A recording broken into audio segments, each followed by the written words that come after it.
Hello and good evening, our beloved viewers. You're watching on Live RTD channel. Welcome to this English news edition. Here are the major stories.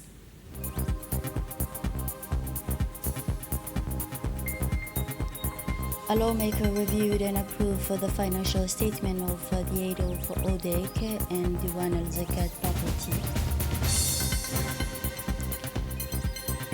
A mass exodus from a tire following Israeli tweets. Those were the headlines. Thanks for joining us in our newsroom. In accordance with the Article 52 of the Constitution that preserves the National Assembly, Dilaita Mohammed Dilaita, preside over the first plenary session of the first ordinary session of the 9 legislative terms in the presence of the Prime Minister Abdul Qadir Kamil Mohammed, member of the government, and all members of Parliament. At the opening of this session, the newly appointed member of Parliament, Dini Ali Mohammed, assumed his seat, succeeding the late Ali Mohammed Daoud, who passed away on April 2, 2026, to whom the National Assembly extends its deepest condolence. In this context, the President of the National Assembly, Dilaita Mohammed Dilaita, sent a message of condolence to the First Lady Khadra Mohammed Hait following the passing of the late Nazli Abdullah Mohammed Kamil on June 3.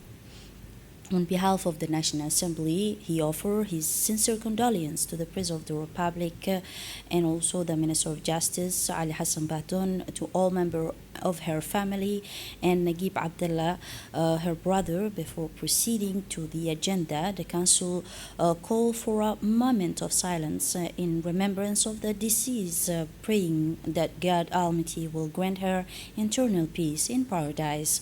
The Council then proceeded to read the agenda, which include the adoption of 3 draft laws concerning the financial accounts of a public institution: Djibouti International Airport for the fiscal year 2024, Djibouti Geothermal Energy Development Office for the fiscal year 2024, and the Enjoyment and Religious Affairs Authorities for the fiscal year 2024. During the session, Member of Parliament questioned executive branch about the draft law on the agenda, focusing their intervention on the consistency of financial account of Djibouti Investment Authorities, the Geothermal Energy Development Office, but also the Religious Affairs Authorities for the fiscal year 2024, as well as financial and administrative management of these institutions. The government officials provide the necessary answers to all the questions pointed and raised. Following the discussion, deliberation will be the bill were adopted by an overwhelming majority.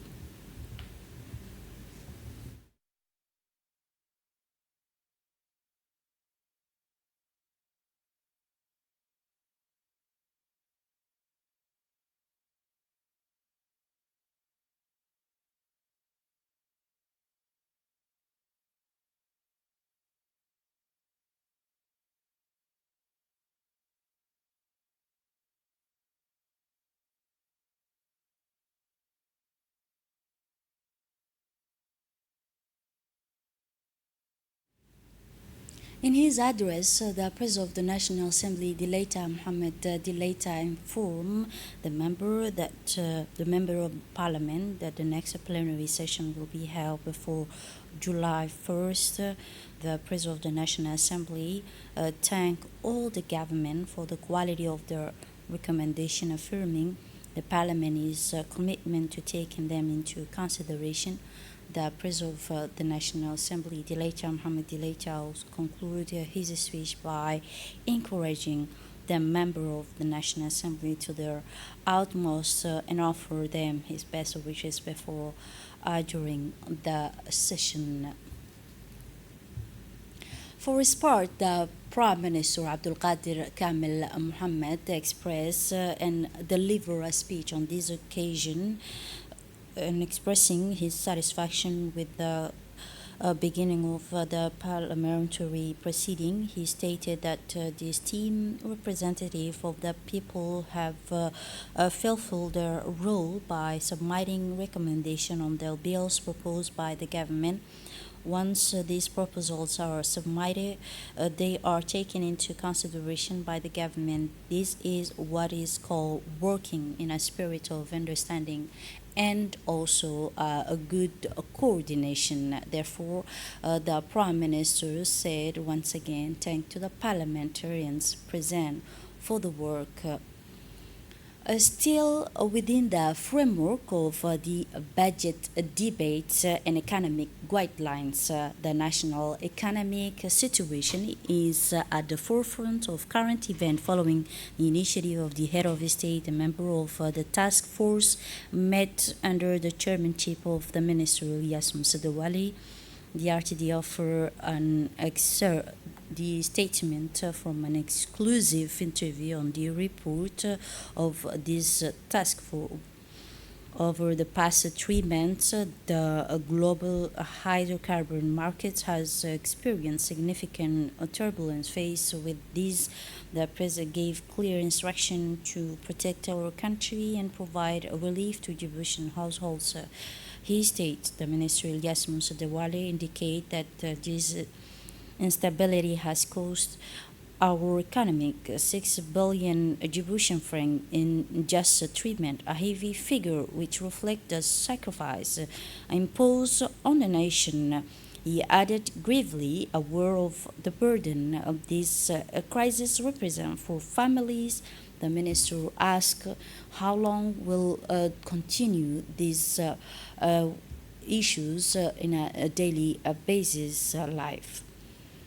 The National Association of Local Authorities of Djibouti elect a new president and ensure the smooth handover of the presidency. Today, the National Association of Local Authorities of Djibouti held a meeting of its executive board dedicated to the election of its new president and the handover of the presidency between the ongoing president Omar Hussein Omar, recently appointed minister delegate in charge of decentralization, and his successor Mahad Hussein, president of Dakhil Regional Council. This meeting marks an important milestone in the institutional life of the association, characterized by continuity, responsibility, and commitment to serving the country's local authorities. The event took place in the presence of members of the executive boards and representative of local authorities, including Elmi Bouh, president of Arta Regional Council, Mohammed Ismail, president of Obok Regional Council, Shamak Hassan Alale, president of Ali Sabih Regional Council. On this occasion, the member of the executive board expressed their deep gratitude to Mr. Omar Hussein Omar for his effort and action throughout his tenure as a head of the association. They extend their sincere congratulations to him on his recent appointment as a minister delegate for decentralization and thank him for his significant contribution to strengthen the decentralization process and to the development of local communities. In his address upon officially assuming the president of the union, Mahad Hussein thanked all the members for the trust they had placed in him, affirming his commitment to continuing this initiative and strengthening the role of local communities in territorial development through effective, participatory, and inclusive local governance. The member and executive office also renewed, he said, their commitment to supporting the new leadership in implementing the unionist task and objective. And for his part, the minister delegate in charge of decentralization, Mr. Omar Hussein, thanked the member of the association for their trust and cooperation throughout his tenure. He highlighted the progress achieved in strengthening decentralization and supporting local authorities, emphasizing that these accomplishments or were the result of a collective effort. He congratulated Mahad Hussein on his election as the new president of the association and expressed confidence in his ability to continue advancing the association's mission. A conference on maritime security held at the Dorale Regional Maritime Training Center. The Dorale Regional Maritime Training Center hosted a conference on contemporary challenges in regional maritime security. This conference was organized in partnership with the French Force Station in Djibouti and brought together experts and officials from the maritime sector and relevant institutional bodies committed to maintaining the security of the region's maritime areas. Under the theme, the Djibouti Code of Conduct between non-binding law and regional maritime governance. The conference discussed the security challenges affecting the Red Sea and the Gulf of Aden, particularly the strategic Bab el Mandeb Strait. Therefore, its security is a matter of paramount importance, not only to the countries bordering it, but also to global economic stability. The discussion also highlighted the pivotal role of the Djibouti Code of Conduct in strengthening cooperation among countries in the region, encouraging information sharing, building maritime capability, and coordinating efforts to combat various forms of maritime crime. Through this conference, Djibouti reaffirmed its commitment to regional maritime security and to promoting effective maritime governance based on dialogue, cooperation, and capacity building for stakeholders. In her address, the director of Dorale Regional Maritime Training Center expressed her honor at hosting the conference, saying, "It is my honor to welcome you to the Dorale Regional Maritime Training Center for this important conference dedicated to discussing contemporary challenges in the field of regional maritime security. This meeting," she said, "is taking place within a rapidly changing regional and international context where maritime security is becoming increasingly important as a fundamental pillar for protecting international trade and ensuring the stability of strategic waterways, most notably the Bab el Mandeb Strait, the Red Sea, and Gulf of Aden." At this center, we reaffirm our ongoing commitment to supporting regional and international efforts aimed at strengthening maritime capability, but also developing specialized training and exchanging expertise among various partners. For his part, the representative of the Ministry of Foreign Affairs and International Cooperation who delivered a comprehensive address on the importance of this conference, stressing and said, "It is an honor for me to participate in this important conference on regional maritime security held at the Dorale Maritime Center. This reflects the growing importance that the Republic of Djibouti attaches to the issues of security and stability in its maritime and regional sphere. The Red Sea and Gulf of Aden and Bab el Mandeb Strait are vital arteries for global trade." He also said that making their security a collective responsibility that requires effective regional and international cooperation and continuous cooperation among the relevant state, organizations, and partners, the Ministry of Foreign Affairs and International Cooperation affirmed the Republic of Djibouti unwavering commitment to supporting all initiatives aimed at strengthening maritime security, particularly the Djibouti Code of Conduct as a practical framework for enhancing cooperation, information sharing, and capacity building to combat various maritime threats.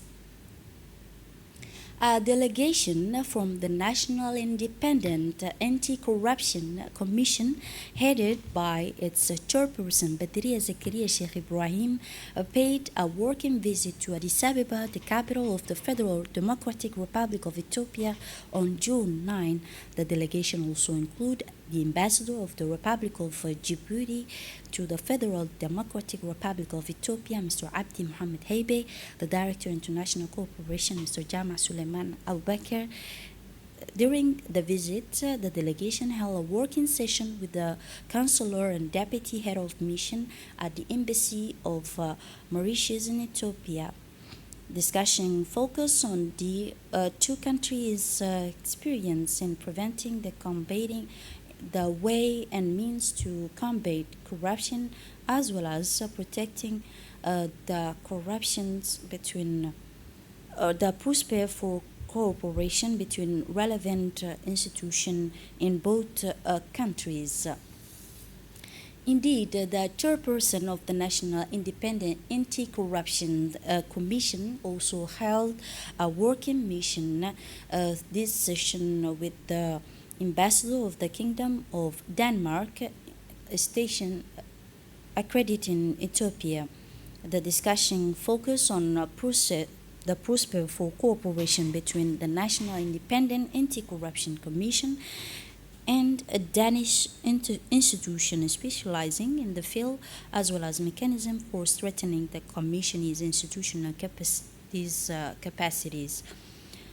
This meeting provided an opportunity to explore potential technical partnership in areas such as combating corruption, promoting public integrity, and also strengthening transparency mechanism in order to develop awareness initiative for the public administration and civil society. The discussion also covered the Danish experience in public governance, transparent management of public resource management, and also institutional accountability.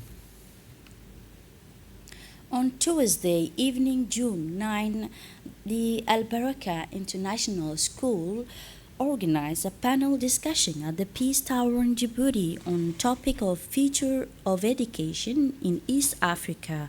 This event brought together education sector officials, the school principal, experts, students, and civil society representatives to discuss the prosperous challenges facing education in the region.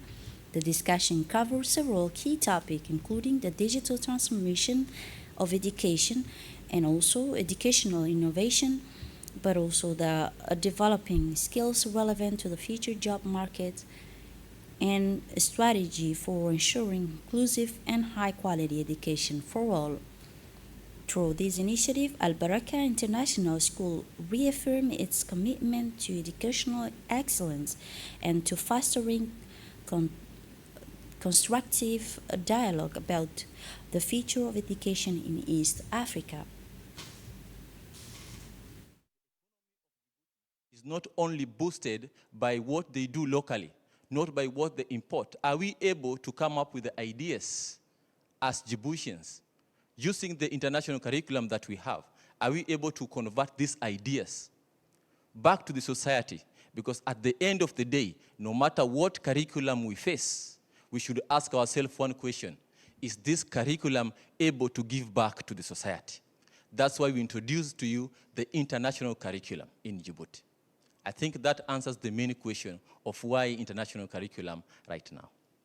These are platforms that when you register in, instead of you going to the country itself to go and study there physically, you can continue developing your country and still get the same certificate.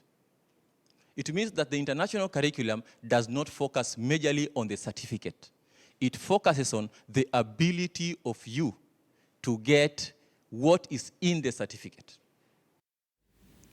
In his speech, the director of the Al Baraka International School emphasized the importance of strengthening cooperation between educational institutions, public authorities, and the private sector to prepare young generation to meet the challenges and opportunities of 21st century. Al Baraka International School is an educational institution, he said, to combine and also to promote quality, innovative, and future-oriented education, and also to contribute to the development of a skill, but also the leadership of young people, he concluded.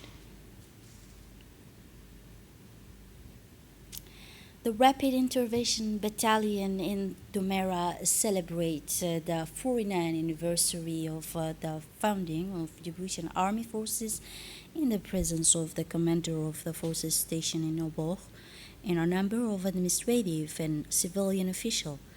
The delegation were received upon arrival uh, by the chief of Oboh region and the prefect of Oboh region.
Ce 6 juin 2020.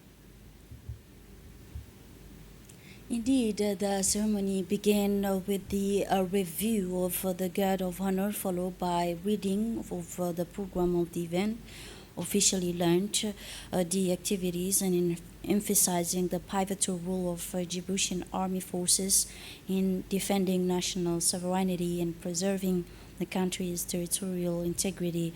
The ceremony included a military march preceded by National Flag Guard, which was one of its highlights. The march was executed with high discipline and professionalism, embodying the cohesion of the army forces and their commitment to fulfilling their duties. A raid was led in honor of the nation's martyrs, followed by minutes of silence and remembrance.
نسأل لكم العافية.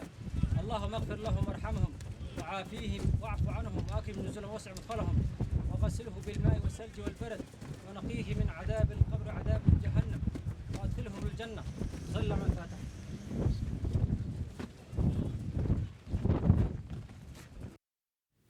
And now moving on to the original scene in Kenya.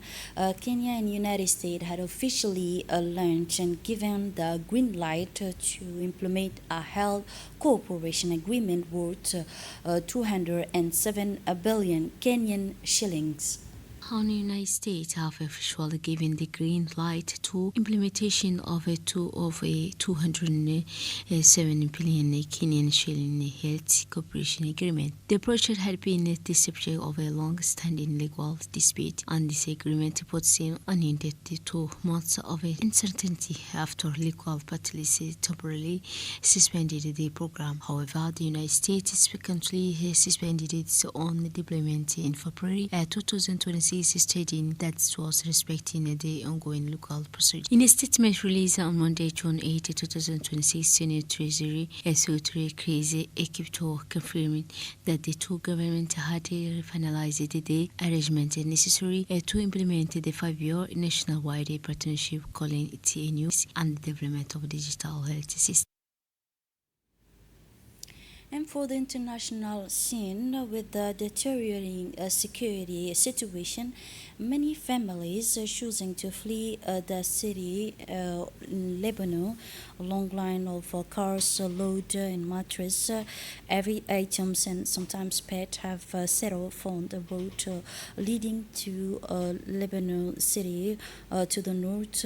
This new wave of displacement came amid escalation regional tension following renewed exchange of the fire between Israel, Hezbollah, and Iran. The recent airstrike have resulted in casualty and significant damage in several areas of southern Lebanon, raising fears of further escalation.